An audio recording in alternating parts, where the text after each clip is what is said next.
হরে কৃষ্ণ বন্ধুরা, আজ আমি বানাবো ধোকলা। তো সেটাই তোমাদের সঙ্গে শেয়ার করব। তো প্রথমে বেসনটা চেলে নেব। বেসনটা অবশ্যই চেলে নিতে হবে। এবার হাফ চামচ লবণ, অল্প একটু হলুদ গুঁড়ো, হাফ চামচ চিনি দিয়ে শুকনো উপকরণগুলো ভালো করে মিশিয়ে নেব। এবার অল্প অল্প জল দিয়ে ব্যাটারটা গুলে নেব।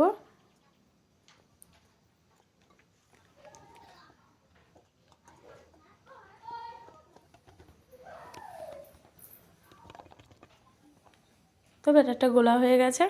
এবার হাফ চামচ ইনো দিয়ে ভালো করে মিশিয়ে নেব। এবার একটা কেক প্যানে তেল ব্রাশ করে আমি ব্যাটারটা দিয়ে দেব। এবার 15 মিনিট মতন ভাপে রেখে দেব।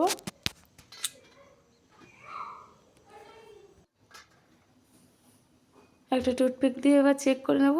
তো আমার টুথপিকের গায়ে লাগেনি, তার মানে এটা হয়ে গেছে। এবার ঠান্ডা করে কেটে নেব।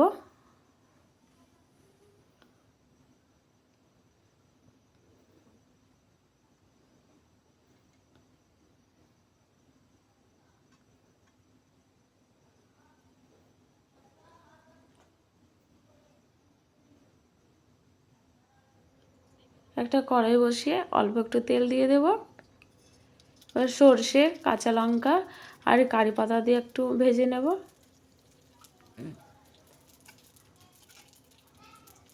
এবার 1 কাপ জল দিয়ে দিলাম। স্বাদ অনুযায়ী লবণ আর 2 চামচ চিনি দিয়ে দিলাম। আর অল্প একটু পাতিলেবুর রস দিয়ে দেব। তো ফুটে গেলেই ধোকলার ওপরে দিয়ে দেবো। তোমার ধোকলা রেডি। যদি তোমাদের ভিডিও ভালো লেগে থাকে অবশ্যই লাইক কমেন্ট শেয়ার করো।